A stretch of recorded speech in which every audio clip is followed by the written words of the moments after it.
Assalamualaikum warahmatullahi wabarakatuh. Berikut akan kami bacakan kisah tentang seorang raja yang mencari menteri. Dahulu kala ada sebuah kerajaan yang rakyatnya hidup dengan aman dan damai.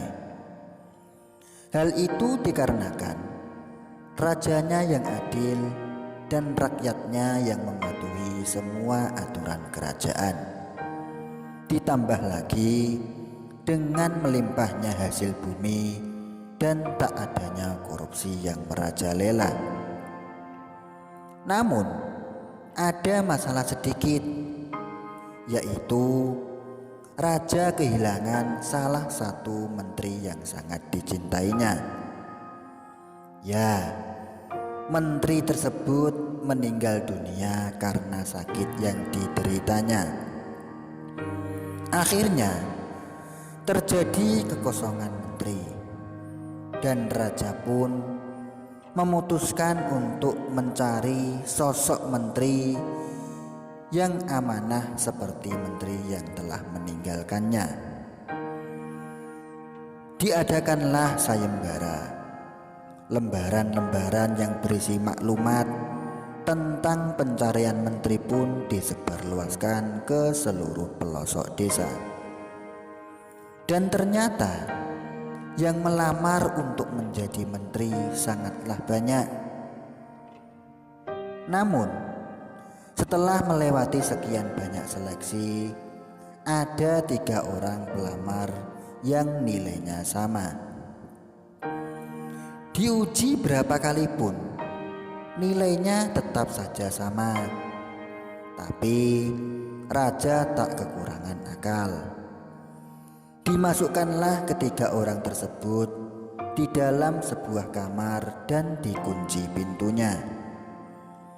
Sebelumnya raja sudah menyiapkan strategi. Raja sengaja memakan makanan yang berbau tak sedap, seperti pete, jengkol, dan lain sebagainya. Dan saat pagi hari yang telah ditentukan, di dalam kamar yang telah dikunci itu, sang raja menghampiri ketiga peserta tersebut. Dan tiba-tiba, bret, bret, bret, suara kentut sang raja di hadapan semua peserta. Ketiga peserta itu pun nyengir, mau menutup hidung, tapi tak enak sama raja. Masya Allah, sebenarnya apa ya yang dimakan oleh raja? Kok kentutnya seperti bangkai seperti ini? Tanya mereka dalam hati. Setelah diam agak lama, akhirnya raja memanggil satu persatu peserta. Peserta pertama dipanggil dan ditanya, "Kamu tadi dengar nggak saya kentut?" Tanya raja. "Dengar raja." "Bagus, berarti telinga kamu baik." "Lalu bagaimana tuan bau kentut saya?" Tanya raja kembali. Karena peserta pertama ingin merayu raja, dia berkata, "Wah, kentut baginda raja wangi baginda. Belum pernah selama ini saya mencium kentut sewangi ini. Kamu tidak bisa jadi menteri." "Duh, kenapa raja?" "Pembohong, kentut kok wangi." Keluarlah peserta pertama dengan muka yang masam. Giliran peserta kedua dipanggil. "Kamu tadi dengar nggak kentut saya?" "Dengar raja." "Bagus, berarti pendengaran kamu baik. Terus gimana sih bau kentut saya?" Tanya raja. Peserta itu pun berpikir kalau raja ingin mencari sosok menteri yang jujur dan amanah. Akhirnya dia menjawab, sebelumnya mohon maaf Raja. Kenapa? Kentut Raja bau busuk. Baru kali ini saya mencium kentut sebusuk ini. Kamu tidak bisa jadi menteri. Loh, kenapa Raja? Bongkar rahasia.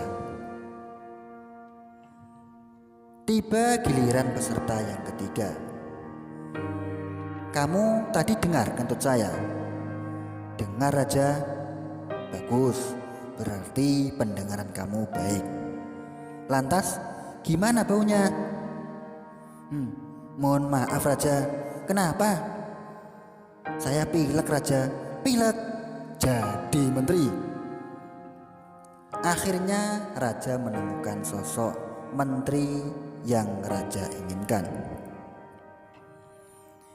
Hikmah yang bisa kita ambil dari kisah di atas adalah kalau kita bingung mau berkata apa, lebih baik kita diam. Karena diam adalah emas dan mulutmu harimaumu. Jika kita tidak bisa berkata baik, maka hendaknya kita diam. Kanjeng Nabi Muhammad SAW bersabda, "Man kana yu'minu billahi wal yaumil akhir falyaqul khairan aw liyasmut." Barang siapa yang iman kepada Allah dan hari akhir, maka hendaklah ia berkata baik atau hendaklah ia diam. Barakallahu li wa lakum. Wassalamualaikum warahmatullahi wabarakatuh.